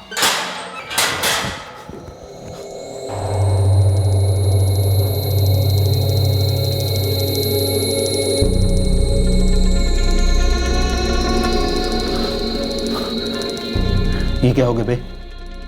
क्या तुझे बोला नहीं? साले श्रीधर के केस में अंदर किए। इन्हें कैसे पता चला?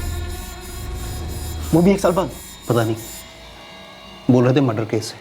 पर कैसे? सर हमने तो न्यूज़ मिलते ही बोला था, ये एक्सीडेंट हो ही नहीं सकता। मैंने पुलिस को बार बार बोला था साहब कि मेरा भाई कभी शराब नहीं पीता था, और उस दिन तो वो मंदिर जा रहा था। शराब नहीं पिया रहेगा तो ट्रेन से कैसे गिरेगा? बात कुछ और ही थी साहब। हमने बोला था। बात कुछ और थी ज़रूर, पर आप लोगों ने उस बात का पता लगाने पर खास जोर नहीं दिया। ऐसा क्यों? थोड़ा अजीब नहीं लगता? क्या बोल रही हैं मैडम आप उस वाले पुलिस ऑफिसर से पूछिए ना सर। पहले आप बताइए ना मैडम, क्या हुआ था मेरे भाई के साथ? किसने मार डाला मेरे श्रीधर को? आप लोगों को क्या पता चला है? काफी कुछ पता चला है और काफी कुछ पता चलना भी बाकी है। जैसे कि एक बात पता चली कि श्रीधर को मारने वाले रातों रात लखपति बन गए। जैसे आप लोग बन गए श्रीधर के मर्डर के बाद। कहाँ ये बड़ी कोठी और कहाँ वो चौल का छोटा सा घर? अरविंद, तुम्हारे तो अब खुद की बाकायदा फर्नीचर की दुकान है। 6 महीने में इतनी तरक्की कैसे? हम लोग पहले से ही पैसे बचा रहे थे मैडम, और सब सही जगह इन्वेस्ट किए थे बस। मर्डर में कितना इन्वेस्ट किया था अरविंद? क्या कह रहे हैं सर ये आप? यही कि तुम्हारे साले श्रीधर रंगा के मर्डर पे तुमने कितना इन्वेस्ट किया था, जिसके चलते बताओ रिटर्न्स मरवाने वाले और मारने वाले लखपति बन गए, शायद करोड़पति बन गए। ऊपर से लेके नीचे तक ये केस एक क्लासिक केस था इन्वेस्टिगेशन में लापरवाही का। ये मर्डर कभी डिटेक्ट ही नहीं होता, श्रीधर के मुजरिम कभी पकड़े ही नहीं जाते, क्योंकि प्राइमरी लेवल पर इन्वेस्टिगेशन इतनी कमजोर थी, निकम्मी थी, कि इस केस के रूट तक जाने की कोशिश भी नहीं की गई थी। सभी ने इस मर्डर से इतने सारे पैसे कमाए। सर श्रीधर तो गरीब था, एक गरीब लड़के के मर्डर से लाखों रुपए कहाँ से मिले? ये केस एक गरीब लड़के के मर्डर वाला केस था ही नहीं। दरअसल इस केस में एक बीमार आदमी की घटती जिंदगी को बड़ी बेदर्दी से निशाना बनाया गया था। क्या मतलब रवि? समझा नहीं मैं। यार तेरा ये जो साला है ना, काम कम कर पाता है, बहुत स्लो है यार। इसकी हालत ख़राब है। श्रीधर गीता के मामा का लड़का है। इसके माँ बाप के जाने के बाद गीता ही इसकी माँ बनी और गीता ही इसकी बाप। फिर गीता के माँ बाप भी जल्दी गुजर गए। जब हमारी शादी हुई तो फिर गीता इसे अपने साथ ही ले आई। दोनों बहुत प्यार करते हैं हम इससे। लड़का बहुत अच्छा है यार, दुख होता है। क्या हुआ इसको? HIV पॉजिटिव है।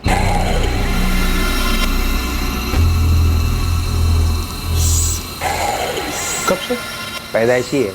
पहले इसके फादर को था, फिर माँ को। बहुत सैड स्टोरी है बेचारे की। अब कैसा है? ट्रीटमेंट चल रहा है यहाँ ये सिविल हॉस्पिटल में। ज़्यादा टाइम नहीं है इसके पास, बोल रहे हैं मैक्सिमम 1.5-2 साल और। इसलिए हम भी इसे ज़्यादा से ज़्यादा खुश रखने की कोशिश करते हैं। नसीब ख़राब है। नसीब का ऐसा है ना कि हम खुद अपना ख़राब नसीब अच्छा बना सकते हैं, लेकिन उसके लिए दिल पर पत्थर और दिमाग में थोड़ा सा जोर देना पड़ता है। क्या मतलब?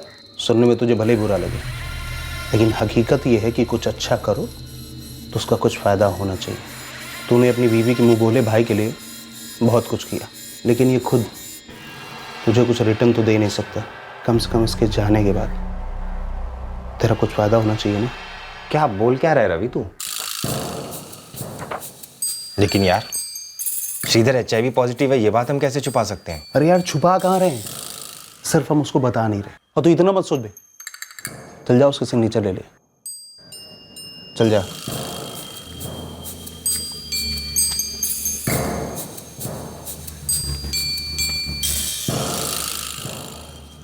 अरविंद, ये क्या कर रहे हो? श्रीधर की इंश्योरेंस पॉलिसी निकलवाई तुमने? हाँ। पर कैसे? उसे तो HIV है। तो क्या हुआ, रिकवर हो रहा है ना? 1.25 करोड़ की इंश्योरेंस पॉलिसी। गीता काफ़ी खर्चा हो रहा है उसके ट्रीटमेंट पर। मगर तुम्हें उसकी इंश्योरेंस पॉलिसी मिली कैसे? वो मिल गई, तुम चिंता मत करो। अरविंद, इतनी बड़ी इंश्योरेंस पॉलिसी की प्रीमियम भी तो बड़ी होगी, कैसे भरेंगे हम ये सब? इंतजाम हो जाएगा गीता, तुम फिक्र मत करो। सर उन्होंने आपकी कंपनी से 35 लाख का बीमा कराया था श्रीधर रंगा के लिए, और आपने उस अमाउंट को क्लियर करके रिलीज भी कर दिया। फाइल मेरे सामने है, कॉज ऑफ डेथ एक्सीडेंट है और हमने पुलिस के साथ वेरीफाई भी किया था। पुलिस की क्लोजर रिपोर्ट भी हमारे पास है।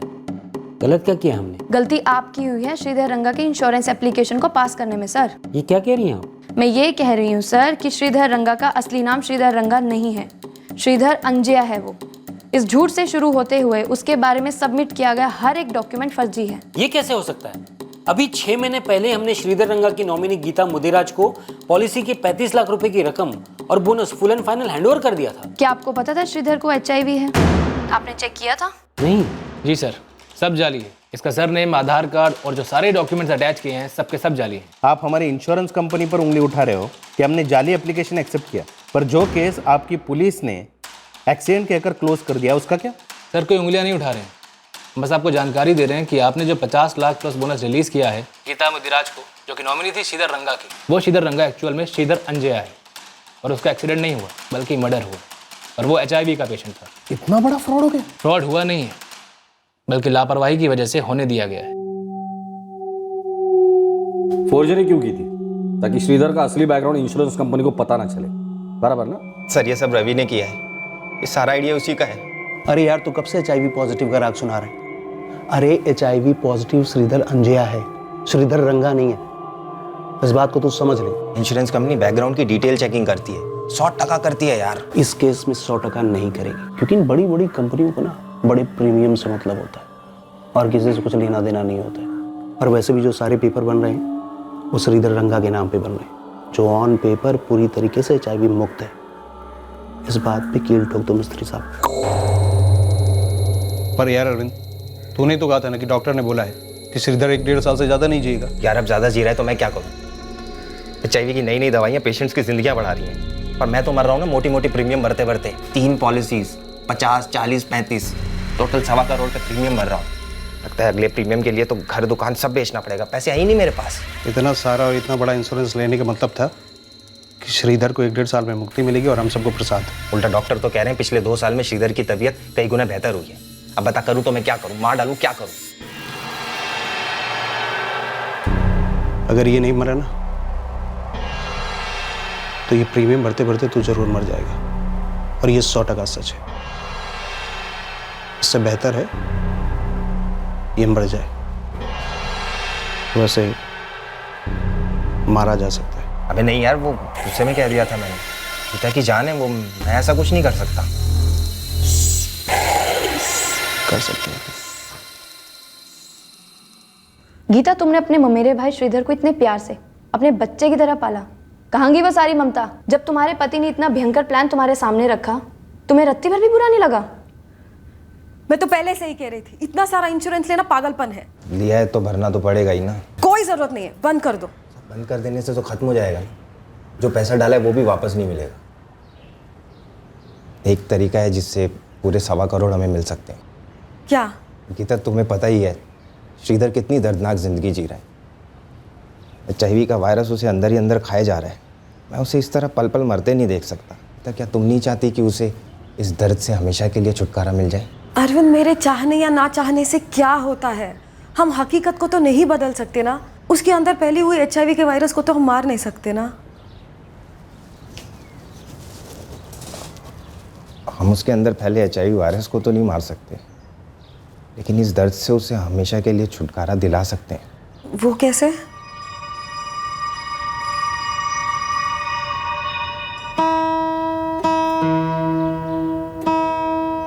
सुनने में जैसा भी लगता हो तुम्हें, पर सच ये है कि इससे श्रीधर को मुक्ति मिलेगी उसके दर्द से और हमें गरीबी से। वैसे भी श्रीधर अब तक जिया ही क्या है, आगे भी क्या जिएगा और कितना जिएगा?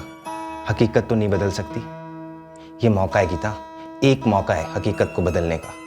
मना मत करो। अब वक्त आ गया है कि हम श्रीधर का दर्द दूर करें, और हम नहीं करेंगे तो कौन करेगा?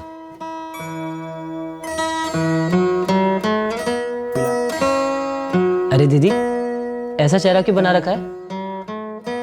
जीजा जी मुझे हरिपट्टम बंदी ले जा रहे हैं, मुझे किडनैप नहीं कर रहे। हाँ श्रीधर, संभाल के जाना। जीजू कह रही थी कि वहां जाके माथा टेकने से मेरी तबीयत और भी सुधर जाएगी। दीदी, मुझे भी और अच्छा होना है और मजबूत होना है, ताकि मैं और काम कर सकूं, आपके लिए और अरविंद जीजू के लिए कुछ कर सकूं। आप लोग ने बहुत कुछ किया है मेरे लिए। मुझे पहली बार जी कर रहा है कि जिंदगी मुझे और दिन दे और ताकत दे। दीदी, मुझे भी और जीना है, बहुत कुछ करना है। सुनो अरविंद, हमारे रेलवे स्टेशन में दाखिल होने से पहले श्रीधर को पिलाकर टाइट करने की जिम्मेदारी तुम्हारी है। लेकिन यार वो तो शराब को हाथ तक नहीं लगाता है, पिलाऊंगा कैसे उसे? कुछ भी करो भाई, उसे पिलाना ज़रूरी है, नहीं तो पता कैसे चलेगा कि पी के गिर गया। और तभी वो रूटीन एक्सीडेंट के जैसा लगेगा और कभी किसी को कोई शक भी नहीं होगा। जीजा जी, मैंने कभी पिया नहीं है, मुझे पसंद नहीं है, मेरी तबीयत के लिए भी ठीक नहीं है। देख श्रीधर, वो फिल्मों में बोलते हैं ना, जिंदगी लंबी नहीं बड़ी होनी चाहिए। ये बड़ा पैग लाइफ को बड़ा बनाएगा। ये ले, गटक जाए एक झटके में, फिर देख क्या मजा आएगा। मैं हूं ना तेरे साथ। जीजू, मज़ा भी आ रहा है और चक्कर भी आ रहा है। बस बस, और नहीं पीऊंगा, सब दो दो दिखाई दे रहा है। अरे अभी तो बहुत कुछ देखना है तुझे। और हवा में भी तोड़ना है, ऐसा मजा दोबारा नहीं आएगा। ये ले, अटक जा, चल।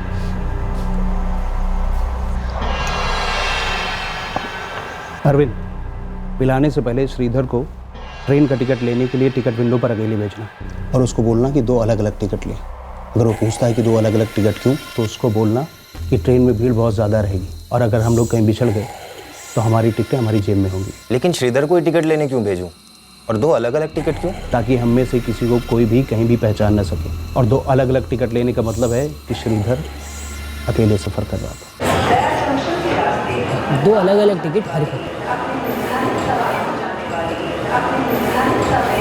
अरविंद, लोकेश, गंगा और मैं तीनों अलग अलग आएंगे ताकि कोई भी हमें एक साथ देख ना पाए। वैसे तो केस एक्सीडेंट का होगा और वैसे ही क्लोज होगा, लेकिन चांस नहीं लेना है। तहकीकात हुई तब भी हमें सेफ रहना।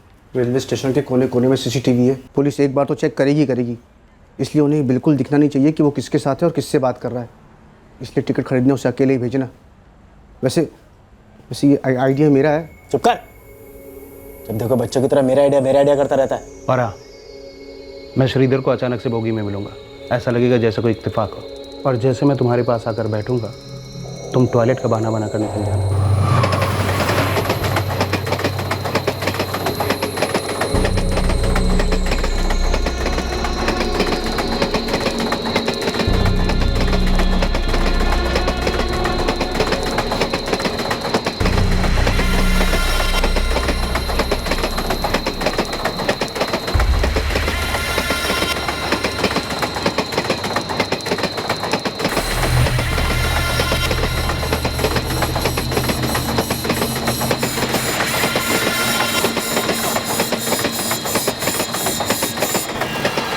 अरे श्रीधर, श्रीधर, अरे कहाँ जा रहे हो?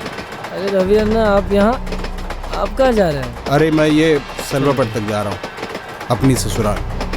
मैं और अरविंद जी जो हरिपट्टम जा रहे हैं दर्शन के लिए। अरे वाह, बहुत अच्छी बात है। तो हमारे लिए भी प्रार्थना कर देना। अरे जरूर।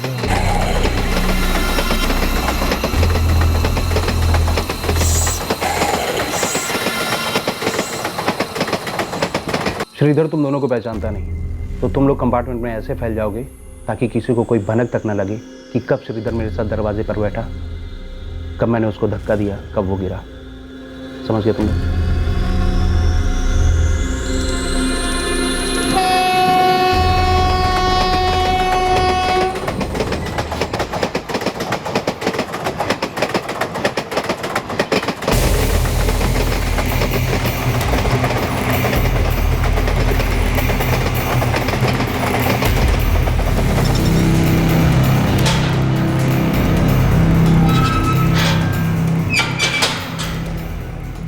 अर्जुन, सबके स्टेटमेंट्स ले लेना।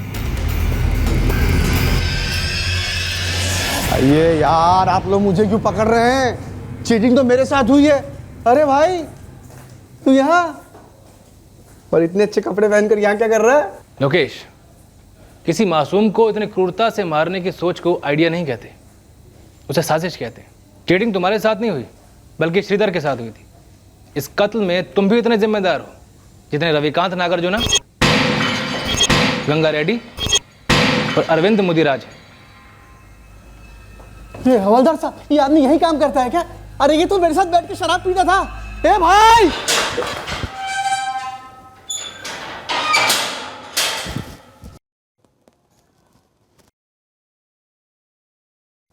देखा चीटिंग की तूने मेरे साथ, पाप लग गया तुम्हें, अब सबके सब भुगतेंगे। सर मैं मानता हूँ हम लोगों से बहुत बड़ी लापरवाही हुई है, लेकिन सच कहूँ तो मैंने कभी सोचा तक नहीं था कि इस एक्सीडेंट के पीछे इतनी बड़ी साजिश होगी। सर श्रीधर रंगा का आधार कार्ड मिला था, उसकी आइडेंटिटी मिटाने की कोशिश भी नहीं की गई थी। वो आधार कार्ड फर्जी था शेखर। अब क्रिमिनल्स बहुत शातिर हो गए, हमसे भी 4 कदम आगे चलते, हमें उनसे भी 2 कदम आगे चलकर उन्हें पकड़ना होगा, वरना ऐसी गलतियां तो होती रहेगी। Yes sir, right. खैर देर से आए दुरुस्त है, केस सॉल्व हो गया और सारे मुजरिम पकड़े गए। पर याद रहे, आइंदा ऐसी लापरवाही होने ना पाए। सर, 3 में से 2 इंश्योरेंस कंपनी ने इंश्योरेंस की रकम हैंडओवर कर दी थी। टोटल अमाउंट कितनी थी? 85 लाख। ये एक कंपनी ने पेमेंट क्यों नहीं किया? कायदे से चल रहे थे, बड़ी रकम होने के कारण सारी डिटेल्स वो खुद से ही चेक कर रहे थे। इसलिए पेमेंट होल्ड की थी। सर रेलवे स्टेशन से सीसीटीवी फुटेज मंगवाए हैं, लेकिन 1 साल पुराने फुटेज है। स्टेशन अथॉरिटीज काफ़ी मशक्कत कर रही हैं, शायद फुटेज मिल जाए। ठीक है, उनसे कहना अगर फुटेज मिल जाए तो लोकल पुलिस को हैंड ओवर करना, और 5 अक्यूज के स्टेटमेंट्स और सारे डिटेल्स वो भी लोकल पुलिस को हैंड ओवर करो। उनसे कहना वाटर टाइट चार्जशीट फाइल करें। ये 5 अक्यूज छूटने की कोई गुंजाइश ही नहीं होनी चाहिए। वैसे ये अभय कुमार और राजू कोर्ट में पेशी कब है इनकी? एक चोरी की छोटी सी टिप ऑफ ने इतने बड़े केस को क्रैक करवाया। एक ऐसा केस जो 1 साल पहले एक्सीडेंट केस करार देकर क्लोज कर दिया गया था, और इंश्योरेंस का मेजर हिस्सा भी क्लेम हो चुका था। एक छोटी सी खबर ने एक संगीन जुर्म को परफेक्ट क्राइम होते होते रोक दिया। पर इंश्योरेंस कंपनीज, वो भी 3 में से 2, इतनी केयरलेस होंगी, इतनी बड़ी गलतियां करेंगी, ये तो बहुत शॉकिंग है। फ्रैंकली इस केस में कई गलतियां हुई, बड़ी सीरियस गलतियां जो एक परफेक्ट क्राइम के लिए जिम्मेदार हो सकती थी। पर आज हम लोग ये केस यहाँ डिस्कस कर रहे हैं क्योंकि एक परफेक्ट क्राइम नहीं हुआ और ये केस एक स्टडी केस बन गया। ये केस एक मिसाल है उस बात की कि छोटी से छोटी लीड को भी फॉलो करो, झूठा या गलत साबित होने तक उस लीड की इन्वेस्टिगेशन क्लोज मत करो। दूसरी लर्निंग, कई लोग गलतियां करते हैं लापरवाही की वजह से, जैसे कि इस केस में इंश्योरेंस कंपनीज ने की, पुलिस फोर्स ने भी की। पर एज ऑफिसर हमें हर कदम पर लापरवाही और इनएफिशिएंसी दोनों के लिए 0 टॉलरेंस रखनी चाहिए। ड्यूटी करते वक्त सतर्क रहना हमारा कोर स्वभाव बन जाना चाहिए। अरविंद मुदिराज, उसकी पत्नी गीता मुदिराज, रविकांत, गंगा और लोकेश को आईपीसी की धारा 302 के तहत कत्ल के लिए, धारा 420 के तहत चीटिंग और फ्रॉड के लिए और धारा 120B के तहत क्रिमिनल कॉन्स्पिरेसी के लिए गिरफ्तार किया गया है। फ्रॉड से हासिल किए गए पैसों से खरीदे गए सारे असेट्स कोर्ट के ऑर्डर्स पर सील कर दिए गए हैं। क्राइम पेट्रोल्स के और भी दिलचस्प कहानी देखने के लिए हमारे चैनल को सब्सक्राइब करें और बेल आइकॉन दबाना न भूलें।